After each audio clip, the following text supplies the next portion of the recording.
Born Podcast.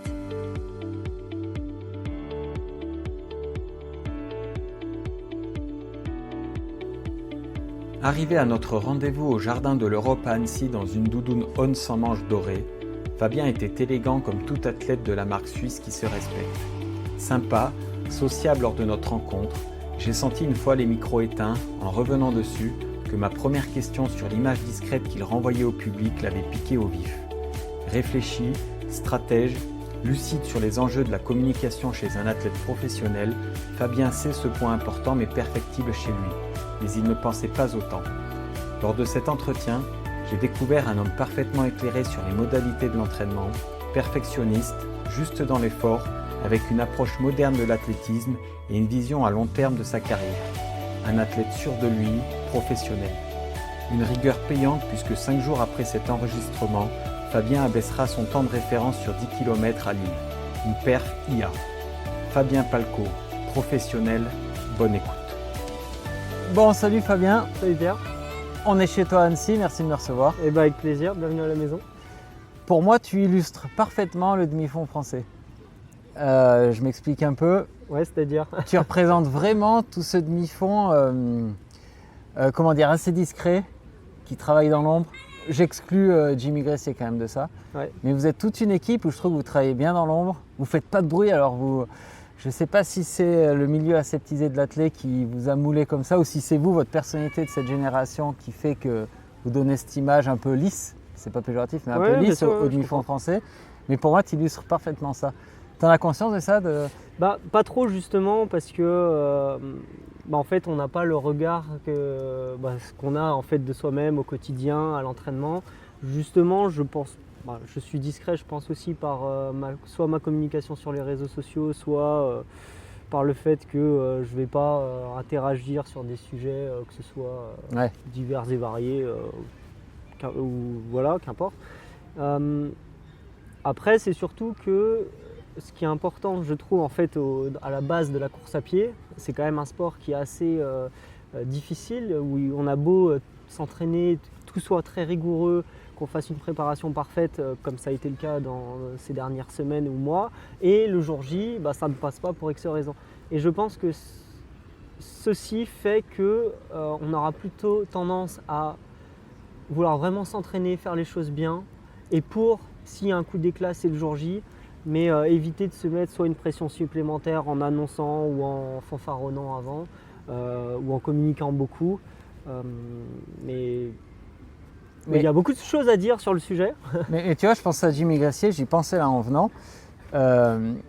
Avant d'être champion du monde et tout, déjà il avait toujours un vidéaste qui le suivait de partout. C'était un peu à double tranchant parce que s'il n'avait jamais percé au final, il aurait fait tout ça pour rien. Je pense que ça peut être une très bonne chose. Justement, moi c'est quelque chose que j'ai envie aussi d'accélérer sur la communication parce que on a tellement, là je parle de mon cas mais je pense qu'on peut généraliser un petit peu, on a tellement, nous ce qu'on veut c'est être performant, on n'est pas influenceur, on est vraiment focalisé à s'entraîner de manière très rigoureuse, 2 fois par jour pour la plupart, tout le temps, et vraiment à faire les choses bien d'optimisation de performance. Et forcément le temps consacré à la création de contenu, où je parle de création sur les réseaux sociaux, c'est quelque chose où c'est pas notre objectif numéro 1. Ouais. Donc en fait, si un jour on est un petit peu fatigué ou on a fait une grosse séance ou que sais-je, on n'a simplement pas la tête à ça, parce qu'on est focalisé à s'entraîner et puis après on est un peu aussi dans cette routine d'entraînement, et en fait vu que c'est un tout petit peu secondaire, même si c'est super important, en fait vaut mieux ne pas passer 1 heure de création de contenu que ne pas aller s'entraîner, ce qui est évident. Ouais, mais regarde, tu vois, moi je viens du monde du VTT de descente, où tu as des super athlètes pro et tout, mais qui quand même à côté travaillent beaucoup sur l'image. Tu as une culture de l'image plus qu'en athlète, je trouve. Et regarde là par exemple, tu as une super tenue on magnifique. Et ils ne te demandent pas de plus travailler sur l'image par exemple et tout? Alors toutes les marques demandent à qu'on soit présent sur les réseaux sociaux et qu'on communique, et ça c'est évident. Dans le cadre de On, ce qu'ils veulent c'est qu'on soit performant. Ok. Tout simplement. D'accord. Donc là ils t'envoient une magnifique tenue, ils te disent pas mais là en avant, non. Non. C'est ce que Non, parce que nous notre but c'est d'être performant. Et je pense qu'il faut... à la fois c'est indissociable et à la fois il faut le dissocier. Je m'explique. C'est pour revenir sur la création de contenu, dès le début, quand j'étais cadet ou junior, donc ça remonte à une bonne dizaine d'années, j'ai compris tout de suite l'importance des réseaux sociaux, donc de communiquer. Et ceci a fait que j'ai toujours tout de suite essayé d'avoir une certaine image, voilà, sans que ce soit très cadré avec un planning de poste, etc. Mais voilà, avoir un peu quelque chose qui me correspondait. Et après, ça, c'est une des bases de la communication, entre ce qu'on veut, comment le message soit perçu et ce que nous, on veut faire passer comme message. Bah, souvent, il y a des dissonances, quoi. C'est rarement l'image qu'on aimerait qu'on renvoie, c'est rarement celle perçue. Ok. Parce que tu es bon pote avec Romain Windal, Ouais. si je ne me trompe pas. Oui, Ouais, que j'ai interviewé. Il te donne son avis, lui, là-dessus, par exemple? Non, pas trop. Non, après, je sais qu'on aime tous les deux parce que tout ce qui est communication, lui, d'autant plus sur la prise de photos. Après, lui, il a eu comme vraiment courant et à juste titre, moi je trouve ça génial et on devrait tous le faire, de vraiment assumer sa personnalité et communiquer autour. Ouais. Et vraiment voilà, aller à fond là-dedans, qu'on aime ou qu'on n'aime pas. Ouais. Et justement, à titre personnel, je pense que c'est peut-être quelque chose où c'est pas toujours évident à bien le faire en tout cas. Ouais, c'est vrai. C'est vrai que c'est quasi un métier. Ouais. Ça peut vite être ridicule. Et puis c'est surtout que ça prend beaucoup de temps. Ouais. Et justement, nous, on avait un niveau à peu près similaire chez les jeunes. Et puis d'autant plus après où il était venu à l'époque s'entraîner à Dijon avec moi. Et il passait quand même beaucoup de temps sur sa création de contenu. Ouais. Alors que moi, j'ai vraiment fait ce choix d'essayer de mettre tout en place pour l'optimisation de la perf. Et forcément, c'est du temps que tu passes un peu moins l'un qu'à l'autre. Et c'est pour ça que je pense maintenant, arrivé à mon stade, et à tous les coureurs, c'est qu'il faudrait qu'on s'entoure. Si on n'est pas capable de le faire très bien nous-mêmes, il faut qu'on s'entoure, il faut qu'on accélère, mais c'est inévitable d'accélérer sur les réseaux sociaux. Et une question un peu bête, mais tu viens d'emménager à Annecy. Oui. Les gens, ils te reconnaissent dans la rue, Annecy? Non, parce que non, pas plus que ça. Après, j'ai fait quelques séances au stade et souvent, en fait, il y a beaucoup de personnes, de coureurs en fait, qui viennent aussi s'entraîner sur la piste en même temps. Et on m'a interpellé plusieurs fois en me disant… Mais c'est vraiment les gars de… Comme quoi, tu vois, le demi-fond français n'est pas très connu du grand public. Ouais. Non, c'est sûr. C'était là le sens de ma première question finalement. Oui, ok. Et c'est surtout qu'à Annecy, il y a quand même ce côté sport outdoor, trail, qui est, je pense, plus prépondérante que l'athlète pur et dur. De l'athlète pur et dur, je pense que c'est pas assez… En tout cas, Annecy, c'est pas le cœur des coureurs. Ouais. Moi, je les vois souvent, ça me fait marrer, mais je vois souvent des coureurs avec des camelbacks, des gilets de trail sur la piste avec des flasques. Okay, c'est quelque chose que j'avais jamais vu ailleurs. Après, l'important c'est de courir, mais juste ça me faisait marrer parce que je me suis dit, j'y avais jamais pensé et je le fais pas, quoi. Et en athlète, on le voit jamais aussi. Mais je pense, ça veut dire que la culture ici est vraiment focalisée montagne. Ouais. J'adore connaître, pardon. Et je fais une petite parenthèse, je crois qu'il n'y a jamais eu d'excellents coureurs, en tout cas qui ont fait des sélections en équipe de France sur le demi-fond. À ma connaissance, il n'y en a pas eu beaucoup. C'est beaucoup plus Aix-les-Bains, historiquement. Ouais. Et alors, pourquoi être venu à Annecy? Moi, dans mon cas personnel, le cadre de vie. Ouais. Ça a toujours été une ville que j'adore. Et me rapprocher de la montagne, moi j'allais… au ski en vacances à chaque période d'hiver au Grand Bornand et la Clusaz durant toute mon enfance. Donc je connais, on passait par Annecy, on s'y arrêtait pas forcément, mais c'est quelque chose que je connaissais. On va y revenir, j'ai juste une question perso avant, j'aime bien connaître ça moi. Tu m'as dit que tu étais à un mariage le week-end, hier et avant-hier. Ouais, c'est ça, d'amis d'enfance. Un athlète de ton niveau, ça se passe comment un mariage là? Tu bois pas 3 litres de champagne? Ah non, ça c'est évident, surtout que là, c'est un peu une période un peu traite parce que j'ai un gros objectif qui est donc dans 6 jours, qui est le 10 km de Lille. Et j'ai eu un gros objectif majeur de cette première partie d'automne qui était le semi-marathon de Valence il y a 3 semaines si je me trompe. 2 semaines. Ça doit être ça. Ouais, quelque chose comme ça, entre 2 et 3 semaines. Et forcément, c'est pas évident, c'est pas la meilleure des périodes. Donc ce qu'on a fait, c'est que vu que c'était à quand même 5 heures de route, en plus, on a décidé de faire une séance beaucoup plus longue le jour du voyage pour optimiser et faire une après-midi off que j'aurais pas fait. Donc on a condensé ça un petit peu sur une demi-journée. Le samedi, forcément, j'ai fait du bi-quotidien. Donc malheureusement, j'ai loupé l'arrivée de la mariée dans le domaine, que j'étais avant à l'église, parce qu'ils ont fait un mariage à l'église. Et donc j'ai loupé ce petit moment, mais je me suis dit c'est la seule fenêtre de 20-30 minutes où je peux courir. Donc en fait j'ai dû optimiser. Et le lendemain, forcément, on a fait la fête. Moi je me suis couché un peu plus tôt. Et tu arrives à te restreindre quand même à pas manger 50 petits fours. Ouais, et puis là c'était très bon. Donc quand je dis très bon, c'est que c'était forcément festif, mais c'était bien cuisiné. On a de la chance que c'était des bons produits, donc c'était pas non plus super gras. Et puis quand bien même, c'est qu'une soirée, donc ça va. Après forcément l'alcool, j'ai juste trinqué, mais j'ai pas bu d'alcool plus que ça. T'as pas abusé.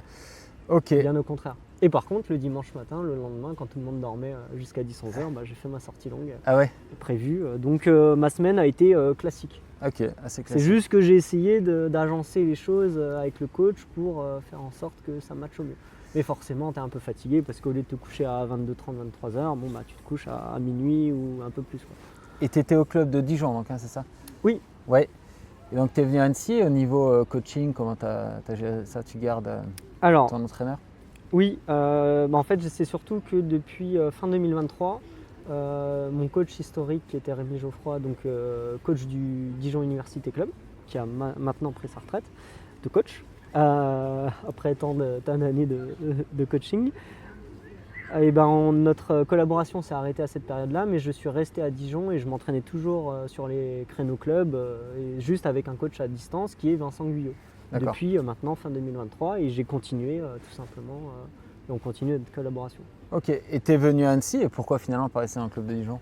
Il y a eu des discussions avec le club? Non, même pas. Tout simplement parce qu'en fait quand je suis arrivé là, j'avais déjà fait 17 ou 18 ans au Dijon Université Club. À part mon club de cœur et toutes les émotions rattachées et tout ce qui nous lie en fait, parce que ça a été toute ma carrière de course à pied, j'avais plus de coach, j'avais plus d'attache, on va dire, au-delà du côté sentimental avec le club du Dijon Université Club. Okay. Donc en fait, ça m'a paru juste naturel de signer dans le club local en fait d'ici, avec qui ça a bien matché forcément. Il y a eu un bon contact avec le directeur de la performance où j'exprimais mon projet et puis ils étaient là à me soutenir et voilà, si on peut aussi créer une dynamique sur le demi-fond, en tout cas si je peux essayer maintenant là où je vis de créer quelque chose en collaboration avec le club, surtout qu'ils organisent le marathon d'Annecy et d'autres courses, ça peut être intéressant de faire quelque chose à l'échelle locale, vraiment voilà. Et en plus, cette année, si je ne me trompe pas, vous êtes quelques bons demi-fondeurs à avoir signé. Oui, du coup, il y a pas mal de personnes parce que c'est une entente. Ouais. Donc, moi, j'ai signé à l'entente AHSA, donc, qui est l'entente, il y a deux ententes, Annecy et Aix-les-Bains, et qui fait le gros club qui est l'entente Savoie-Attelé. Et moi, j'ai signé à Annecy. Ouais, d'accord, ok. Mais à Annecy, il y a aussi Anto Pontier qui ont signé cette année, il n'y a pas des Victor Moreau, il a signé ? Ah, il me semble. On en avait parlé, mais je ne savais pas, je ne l'ai pas revu depuis quelques semaines. Mais oui, il y a notamment Gatien Herriot, avec qui je m'entraîne, Victor Moreau, Ghislain Herriot aussi, qui est à Grenoble, un ami à moi. Et il y a qui d'autre? Il y a Romain Legendre du côté de Aix, Flavien Zott.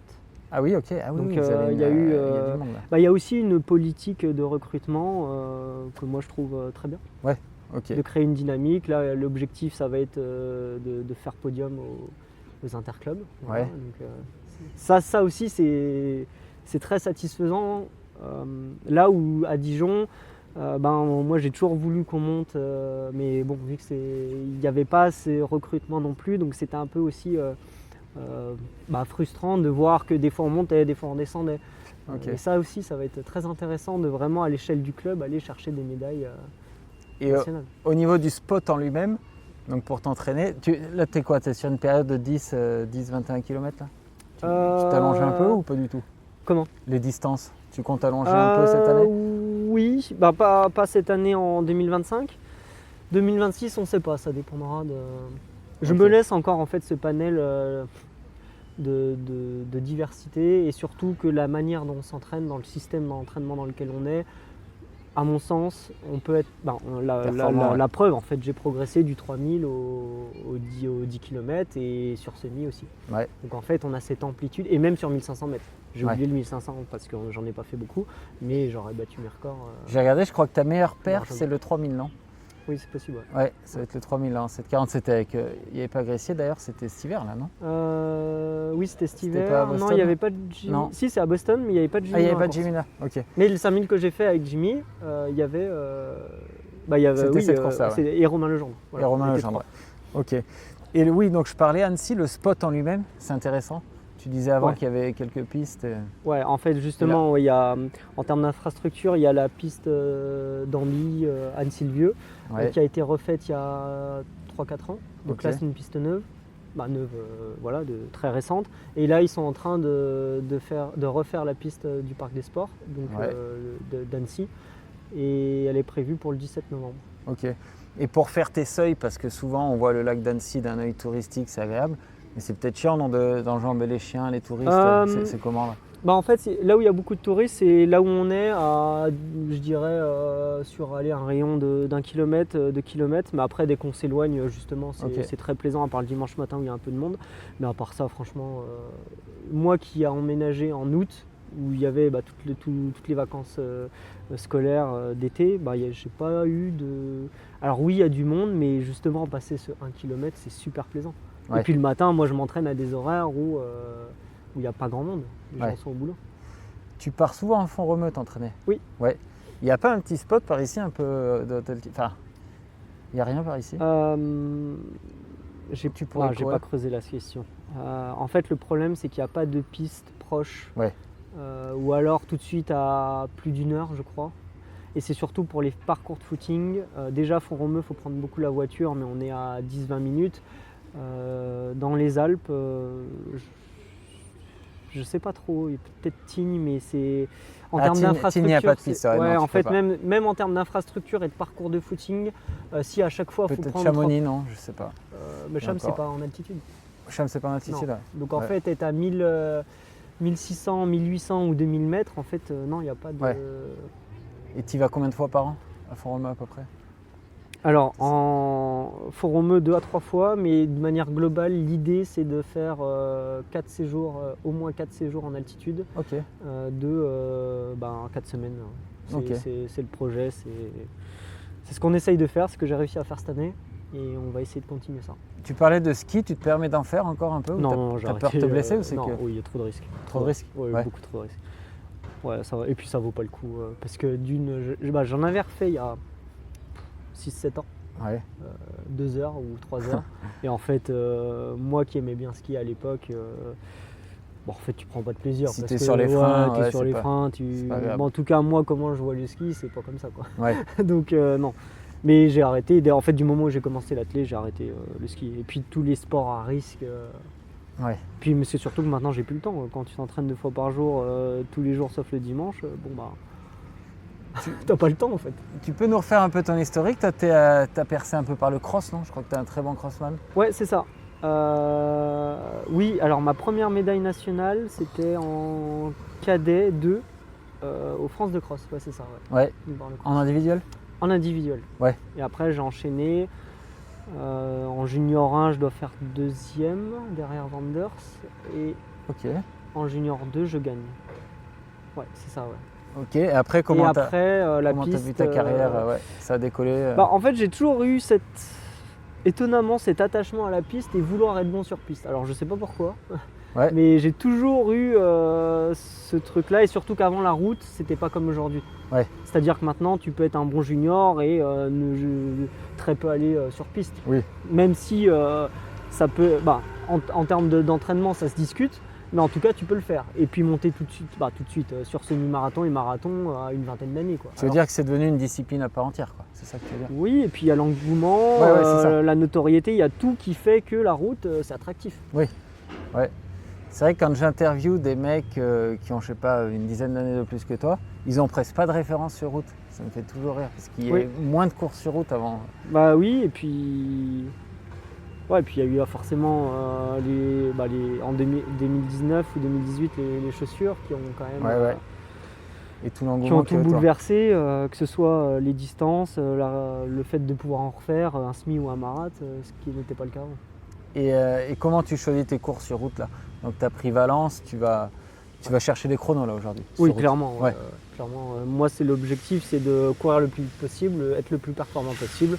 Et ça passe forcément par des courses les plus rapides d'Europe, du monde. Pourquoi faire un semi avant le 10? C'est cohérent, c'était voulu là? C'était planifié ça? Je voulais faire un semi à l'automne pour tester, prendre les marques sur la distance. Et en fait, c'est le seul semi à ma connaissance. Et puis Valence, c'est quand même réputé d'être le semi le plus rapide du monde. Donc, mais le 10, c'était planifié le 10 de Lille ou non? On ne savait pas trop parce que si je faisais une grosse performance sur semi, on s'était dit bon, on va juste au cross de sélection et puis on reste là-dessus pour justement pas trop courir et vraiment s'entraîner et progresser. Et là, je me suis dit bon, je suis quand même dans la forme, j'ai jamais été aussi fort, donc c'est quand même dommage de passer à côté ou de repousser un record potentiel. Donc on va à Lille dans l'espoir de courir plus vite que mon record et puis on verra. Ok, tu t'estimes être au top là?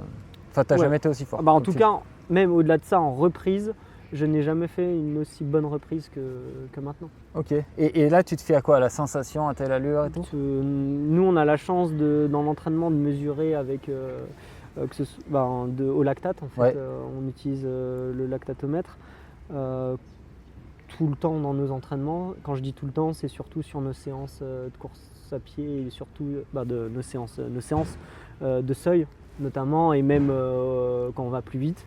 Et en fait, les valeurs qu'on a, on corrèle forcément avec les sensations et tout. Et bon, si tu as un seuil 1 qui est décalé, tu cours plus vite pour même lactatémie, et surtout en étant tout aussi facile que 10 secondes plus lent d'il y a 6 mois ou 15 secondes, c'est qu'on peut dire que tu as progressé. Ouais, tes meilleures perfs, j'ai regardé, c'était l'an dernier en gros. Enfin, c'est l'année qui vient de s'écouler. Tu progresses à chaque année. Quoi. Comment tu peux l'expliquer ça? Parce que est-ce qu'on sait en athlète s'il y a vraiment un âge d'or, quoi? Ah, ça, je sais pas. Tu sais pas? On sait que c'est pas. C'est plus tu avances dans le temps, plus tu es performant, surtout dans les sports d'endurance. Ah ouais, tu penses? Dans les sports d'endurance, je pense. Les autres sports, je sais pas. Mais après, c'est plus à des scientifiques ou des statisticiens de le dire que moi. Mais on a souvent entendu dire que sur marathon ou même demi-fond, c'est à maturité tardif à partir du 10 km, 5000 aussi, parce qu'en fait il y a tout ce volume forcément. Il y a le volume, il y a le volume à vie qui compte. On peut parler un peu de ce semi de Valence? Oui. Tu l'as vécu comment? Tu partais sur quoi là l'objectif? Donc tu fais une 2,30 je crois, quelque chose comme ça? Une 2,37, Ouais. T'as l'air déçu, non, si j'ai compris? Oui, totalement. Mais déçu, après, c'est comme ça, parce que... C'est quoi? C'est la distance qui était plus dure? Non, après, voilà, certains me diront peut-être que je me charge des excuses, mais c'est tout simplement qu'en fait, la veille, j'ai vomi le soir, en fait, en soirée, j'étais pas bien, et j'ai eu des symptômes même après la course pendant plusieurs jours d'état où j'ai dû choper quelque chose. Ce qui est la question qu'on doit se poser et qu'on s'est posé, c'est pourquoi c'est assez répété. C'est pas la première fois que post-altitude je chope quelque chose.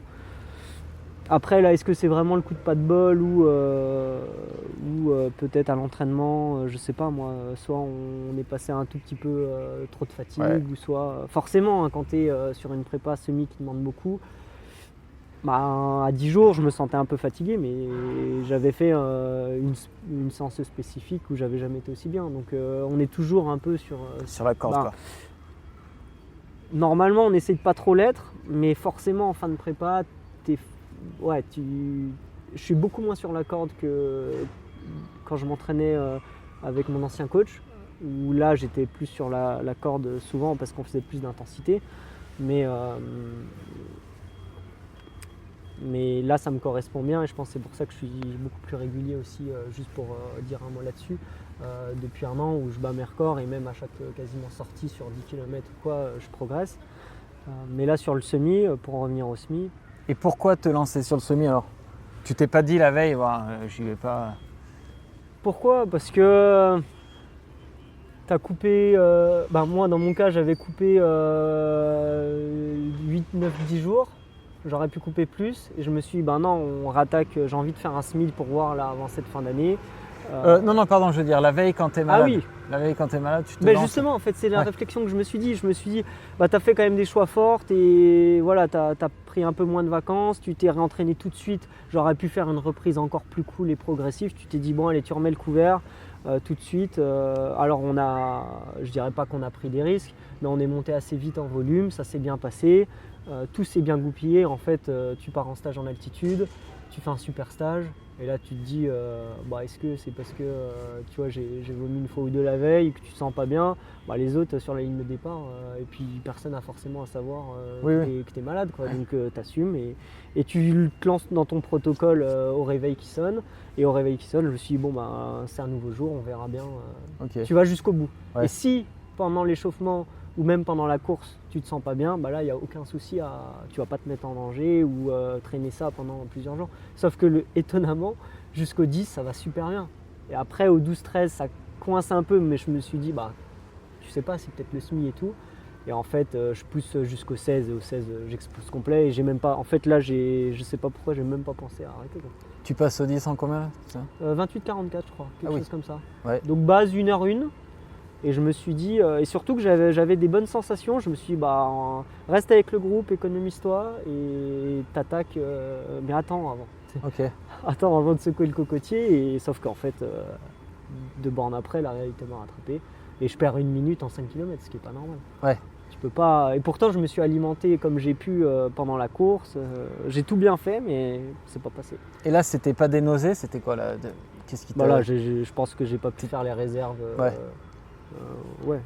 J'avais pas assez d'énergie sur la fin de course, tout simplement. Là, parce que j'ai vraiment senti un coup de bambou. Ouais, plus rien, quoi. Et pourtant, j'avais pris plus de glucides que pour bien charger ce qu'il fallait. Et si, là, je crois que c'était il y a 15 jours en fait, parce qu'il y a le semi de Bordeaux là hier. Ouais, c'est ça, il y a 15 jours. T'as pas voulu te dire, allez, je bascule sur le semi, je sais pas, il y a le semi de Bordeaux qui avait l'air pas mal. C'était quand ça? Hier. J'étais au mariage. Ah oui, tu pouvais pas, ok. Tout simplement. Et t'étais pas frustré de pas faire un semi là? D'avoir fait tout ça? Non, parce que en fait ça a été la réflexion avant de courir aux 10 km de Lille, savoir est-ce qu'on essaye de courir après tout sur un chrono ou pas, ou est-ce qu'on change nos plans à la dernière minute parce que ce qui est quand même la vision que j'ai de l'athlète et même de manière plus globale, c'est pas raisonner vraiment à court terme, mais de se dire comment on peut construire ta propre progression, ta saison, tes saisons, pour que ce soit le plus cohérent possible entre phase de compète et puis entraînement. Ouais. Parce que si tu te mets à courir, non, en fait j'ai fait une contre-perf, je retrouve vite un semi, je suis en forme, en tout cas moi je pense pas que c'est la meilleure manière de faire et je le fais pas pour moi en tout cas. Ok. Donc là, Lille, là t'es parti là, sur un mois prépa disque en gros. Ouais. Ça après, notre entraînement ne change pas beaucoup. C'est ce que j'allais te demander, Au final, ça change quoi? Pas grand-chose? Non, pas grand-chose, non. Ouais. Non, parce que... Tu disais tout à l'heure que tu faisais moins d'intensité qu'avec ton coach d'avant. Ouais. Vous bossez beaucoup les seuils comme en fait, c'est ça. On fait notre majeure partie d'entraînement réside à faire de l'intensité sous-maximale, donc du travail aérobie, donc du seuil 1 et du seuil 2. Okay. Avec, du coup, les fameux doubles seuils. Okay. Donc 1 à 2 fois par semaine.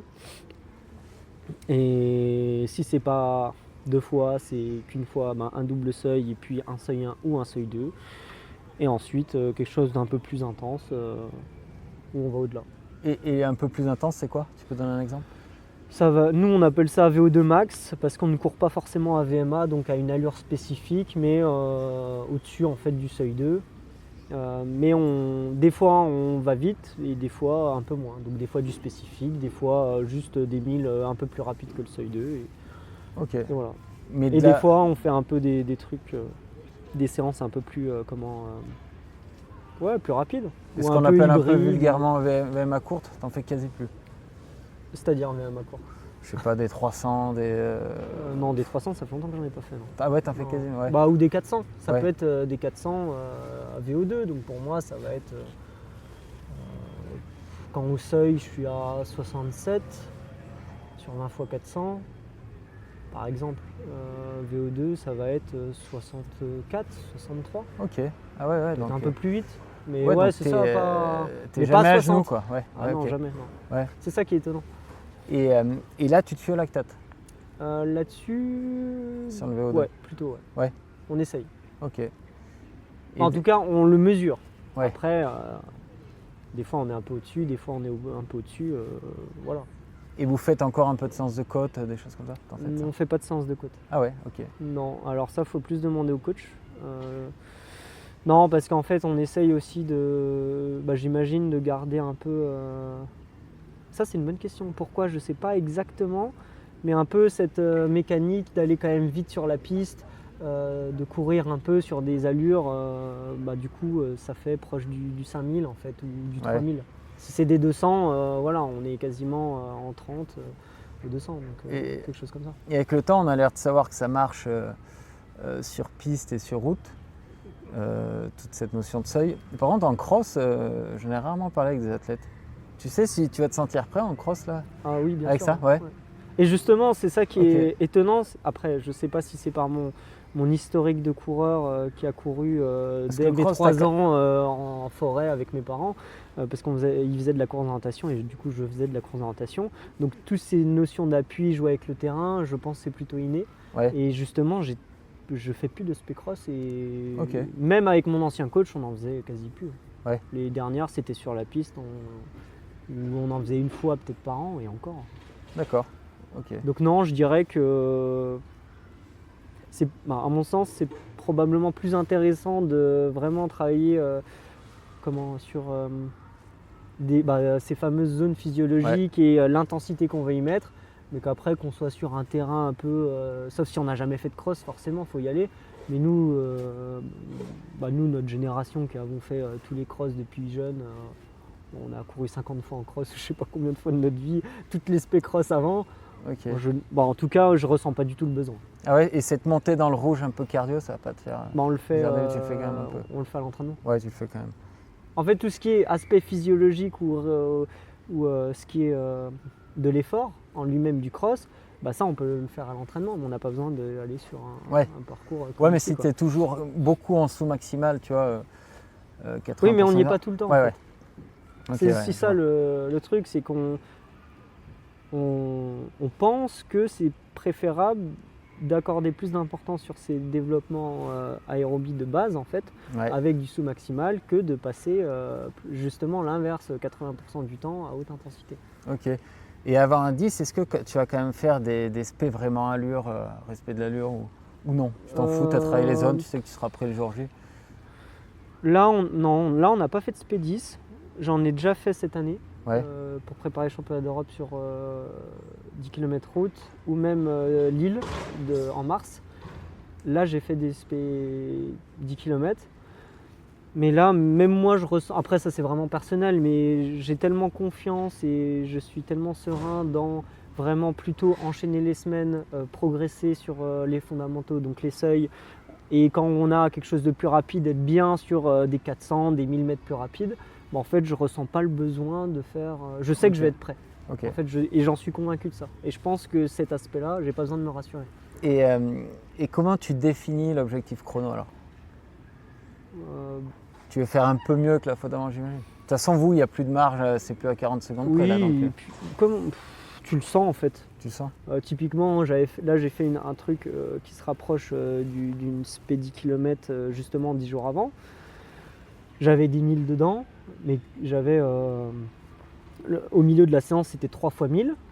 Et j'ai fait 3 fois 1000 en 2,45, 2,44. Je sais que ça va être à peu près à quelque chose près à mon allure en 10. En fait, tu le sens, tu sais où t'en es. Puis après, j'avais des 800 plus rapides et là, ça y allait. Quand tu fais 2 doubles seuils dans la semaine, tu la découpes comment ta semaine? Comment tu les espaces? Tu le fais par exemple le mardi, le vendredi, tu fais comment? Alors nous, c'est simple. Je suis moi sur lundi, mercredi, vendredi séance. En fait, j'ai gardé le même schéma qu'au Duc. Surtout qu'ici, en fait, c'est parce que la HSA s'entraîne à ces horaires-là et vu que moi, je me suis calé sur le club pour voir un peu de monde. Bref, il y a aussi cet aspect pour pas être tout le temps tout seul sur la piste, quoi. Ouais. Et du coup, le lundi, ça va être double seuil. Le mardi, ça va être soit double seuil, soit un seuil 1 ou un seuil 2, ou les deux, ça dépend. Et le vendredi, un peu plus intense. Le mercredi, tu voulais dire? Oui, T'as dit mardi. oui, Okay. pardon. Oui, Ouais. lundi, mercredi et vendredi plus intense. Ok. Dimanche, sortie longue un peu plus rapide, mais on va pas au seuil 1. Tu restes en dessous du seuil? Ah oui, bien sûr, oui. Okay. Ah, ça fait beaucoup, sinon si le lendemain tu dois refaire un double seuil, je veux pas finir sur les rotules. Et là, automatiquement, même sans le voir, ça te fait des grosses semaines en volume, là, non? Ouais, ça dépend ce qu'on appelle grosse semaine, je pense qu'il y a encore de la marge, mais dans mon cas, là avec le mariage, j'ai fait 154 km. Ouais. Donc voilà, entre 160 et 170. Ok. Mais il y a encore un peu de marge, je pense. Ok. Muscu, t'en fais beaucoup? 2 par semaine. Ah ouais, Okay. Et 2... Bon, il y en a qui font bien plus, hein, mais 2 vrais où à chaque fois je fais de la force sur les 2. Ouais. C'est pas une PPG, une muscu, c'est vraiment 2 muscus qui sont découpés et isolés avec chacun 2 mouvements de force. Et autour, on imbrique forcément abdos, gainage, prévention. Et tu as un coach avec toi là? J'ai un préparateur physique mais qui est du coup à Dijon et on fait à distance. Ok. On travaille à distance depuis août. Parce que moi, tu vois, je commence à mettre ça en place, le renfo là. Ouais. Mais j'en faisais un peu, mais je me rends compte que je faisais pas de muscu en fait. Là quand le mec est à côté choses, de moi à me pousser, c'est. Ouais, c'est deux choses différentes. Et tout seul, tu arrives à te faire mal quand même. Ouais. Oui, parce que j'ai vraiment. En fait, il m'a accompagné pendant 4 ans. Donc en fait, maintenant ça va. Même si des fois, c'est pas le truc où tu prends le plus. Quand tu es site, c'est quand même plaisant. Mais c'est plus moi vraiment l'aspect motivation où souvent je traîne un peu des pieds pour aller en muscu. Ouais. Après, quand tu es dedans, tu soulèves des barres, c'est marrant. Mais ouais, faire un footing, tu sais que c'est cool, surtout ici, c'est génial quoi. Au bord du lac, moi je rechigne pas jamais, sauf peut-être une fois dans le mois et encore. Mais par contre, la muscu, c'est là où moi j'ai un peu plus de mal, mais je pense parce que c'est pas notre.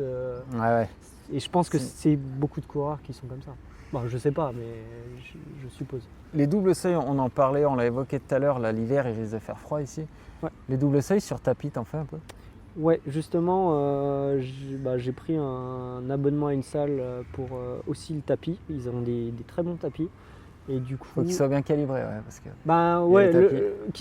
Vu que je prends tout le temps le même et vu que je mesure au lactate, en fait, au début, oui, c'est un peu pénible, mais quand bien même il serait pas bien calibré, maintenant, vu que j'ai tous mes repères et tout, je sais que y a ça à gérer. Et du coup, je vais faire, je pense, une bonne partie. Surtout, en fait, c'est surtout logistique quand tu as le lactate avec toi et que tu es tout seul. Justement, j'aimerais bien le faire en nature, mais en fait, je vais sur la piste parce que pour laisser le lactate, faut que, si jamais on te le prend ou si même si tu le laisses pendant 2 bornes ou 10-15 minutes, Et une question technique, si en lactate. Je sais pas, un jour tu es beaucoup plus haut, les sensations sont bonnes mais tu es beaucoup plus haut en lactate. Comment tu fais? Tu ralentis de toi-même? C'est arrivé ça? Oui, ça m'est déjà arrivé. Alors ce qu'il faut essayer avant, c'est d'interpréter les résultats. Donc, pourquoi ils sont hauts? Est-ce que c'est moi qui ai mal pris? Est-ce que c'est parce que j'ai pris un gel juste avant et que j'en prends pas d'habitude? Ou en fait il y a tellement de facteurs qui font que ta valeur peut être faussée. Donc là-dessus. Et puis même en fait, tu as transpiré, je sais pas, tu as pris de la sueur, tu es peut-être à 15 millimoles alors qu'en fait...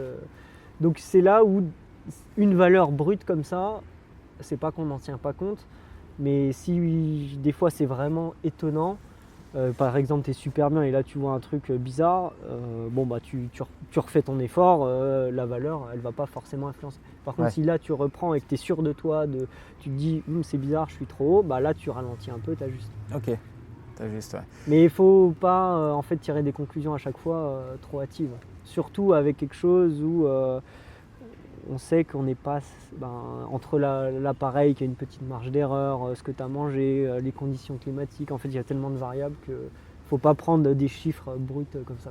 Vous essayez pas après une course par curiosité, tac à l'arrivée? Si, on l'a déjà fait. Ah, tu as déjà fait ça? Ouais. Mais ce qui est délicat, c'est justement, tu es un peu fatigué, tu es comme ça. Ou alors c'est ça peut être tu l'as pris intéressant, 2 minutes après ou 10 minutes après. Oui, ça peut être intéressant. Quand même. Ouais. On l'a déjà fait. Ouais.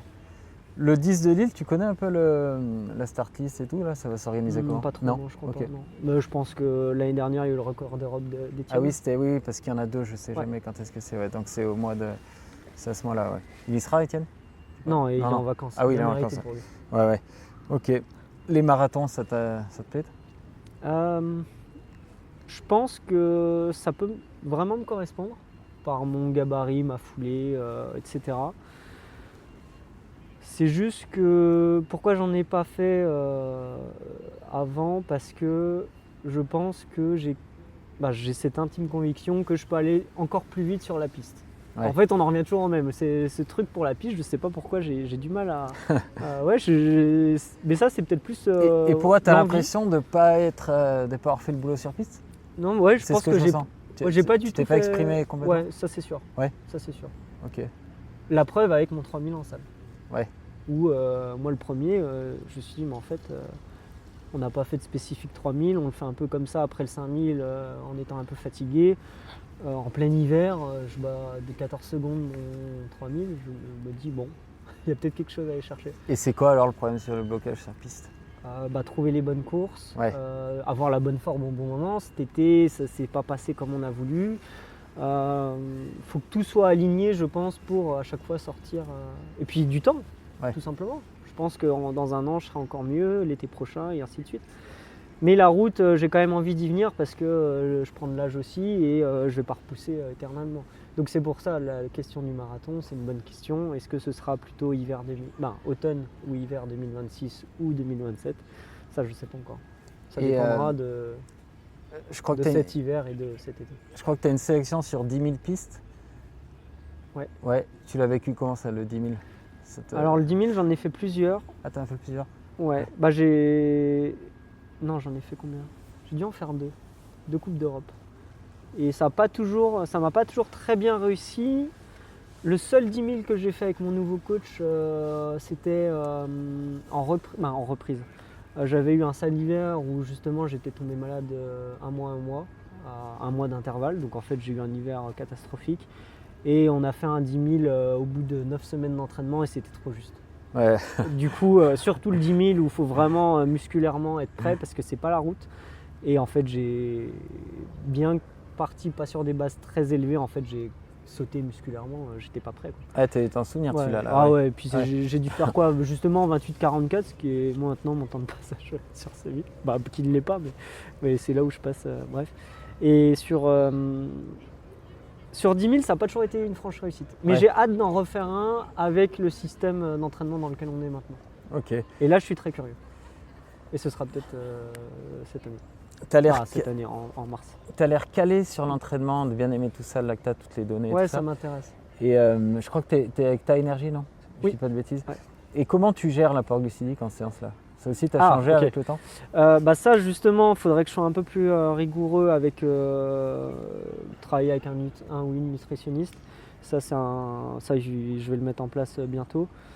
En fait, il est assez simple, c'est d'essayer de maximiser la récup.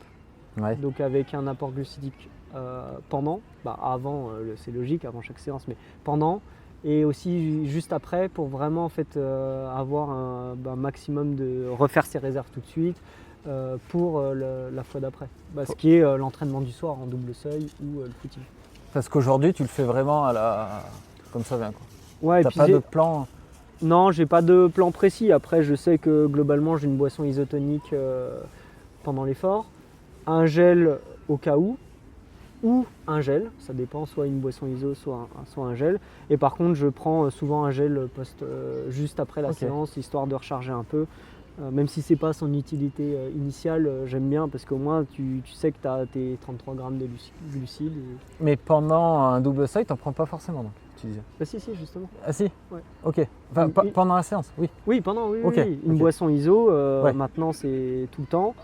Mais alors comment tu fais? Tu cours comme les gars avec les sacs Non, en fait, d'hydratation? je sais pas, Ok. si tu as sur ton seuil 1 un 5 x 2000, en fait, tu ok. fais ton 2000, soit ce coup-ci tu jogues et puis tu refais un 2000, et puis après, pendant ta prise lactate, hop, tu prends, Ok.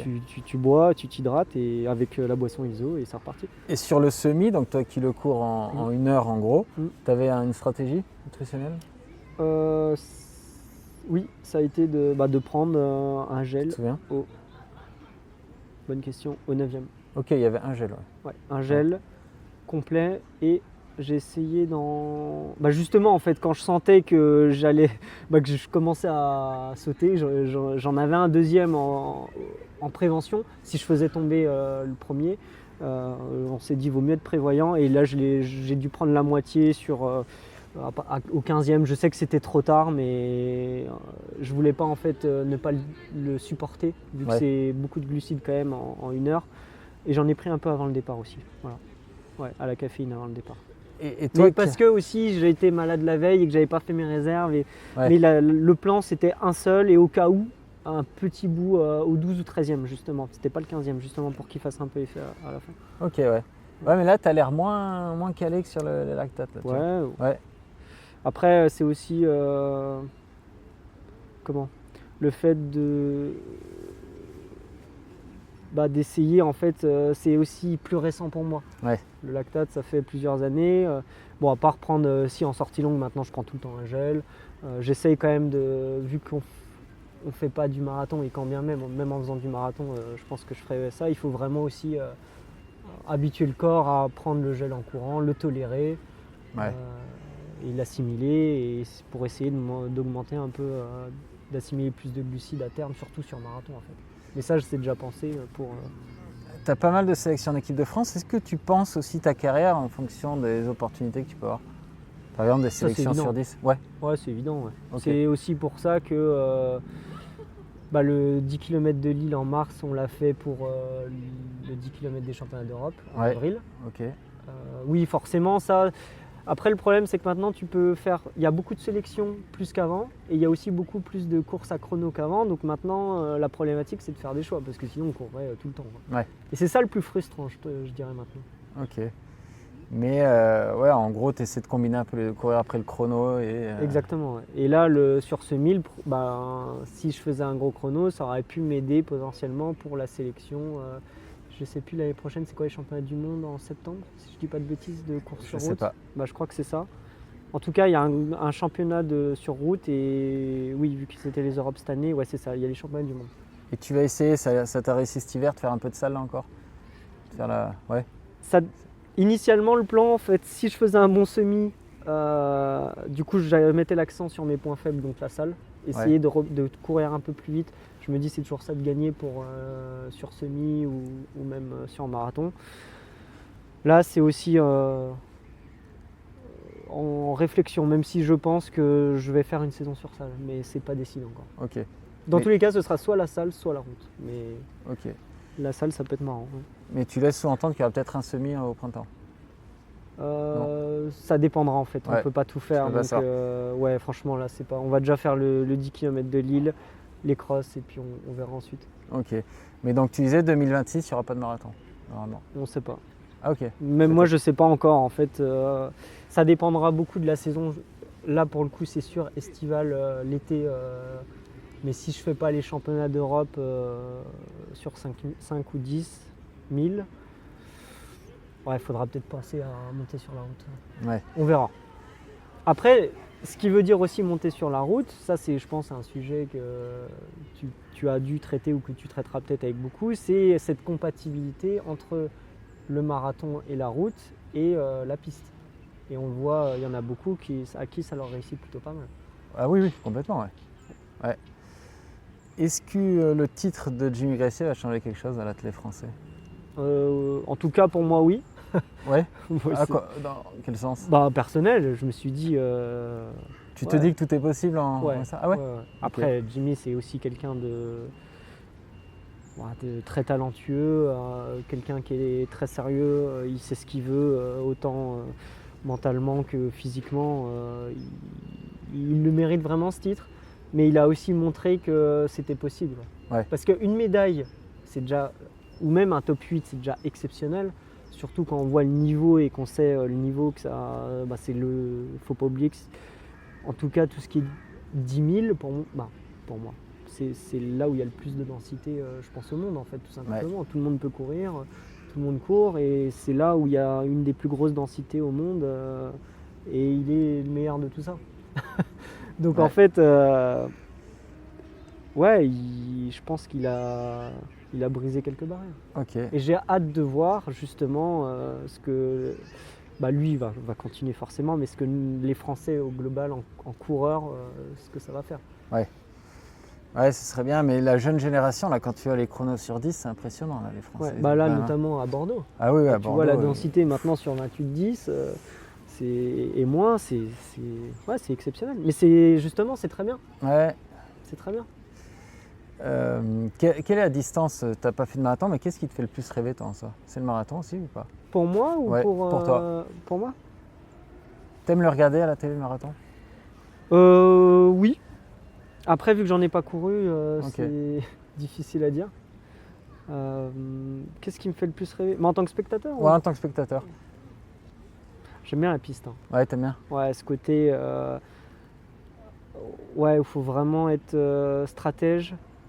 Tu me diras sur les autres distances aussi, mais vraiment la piste, ce qui est...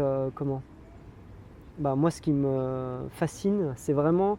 Si tu mets une toute petite attaque, même pas voulue en fait, la moindre erreur de 0,5 secondes, elle peut te faire perdre 8 places. Quoi. Ouais. Quand tu vois là justement sur la finale du 5000, où tu vois que en fait, les 9 ils sont ensemble encore à 100 mètres. Quoi. Et en fait, c'est des erreurs de certains ont fait avant ou quoi.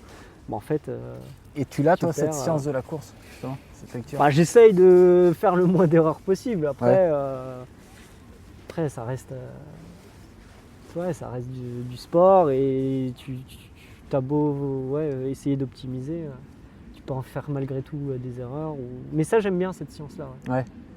Notamment au France Elite, j'ai aimé prendre ce parti de me dire les mecs ils sont quand même, ils sont plus forts, ils courent 20 secondes de plus vite que moi, comment je peux essayer de les battre? Et là, c'est marrant. En tout cas, la réflexion est très intéressante.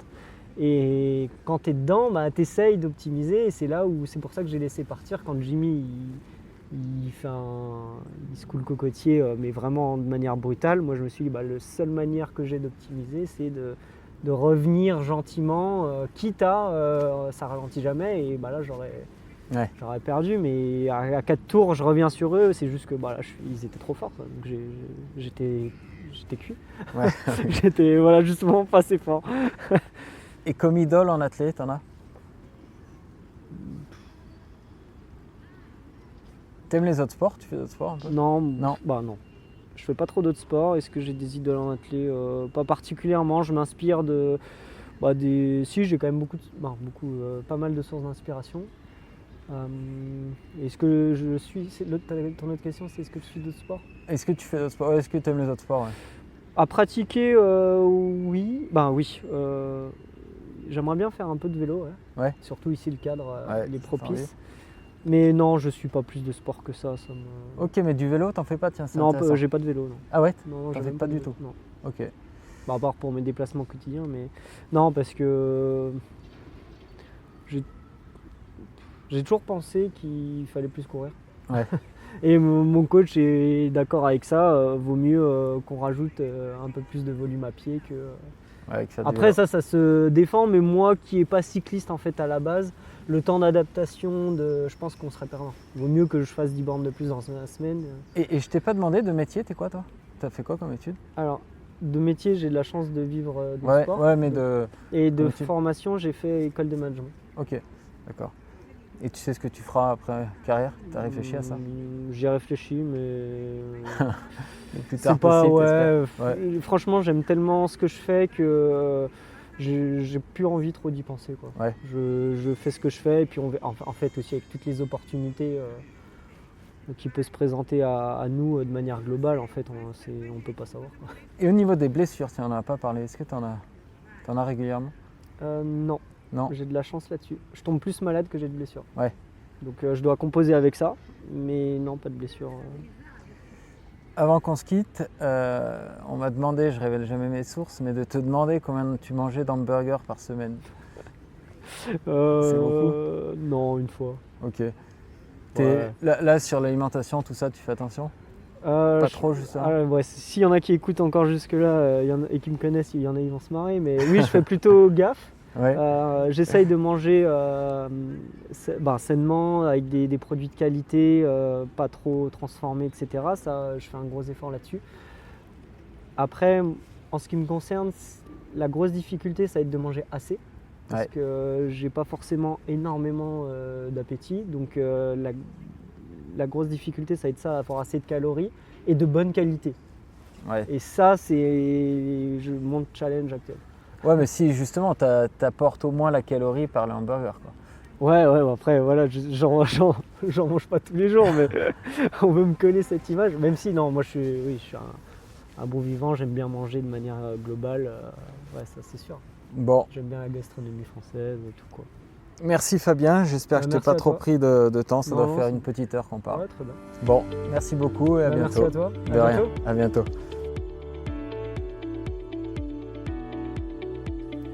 Merci à tous d'avoir écouté cet épisode jusqu'à la fin. Merci Fabien et encore bravo pour ton record à Lille. À bientôt sur Born Podcast.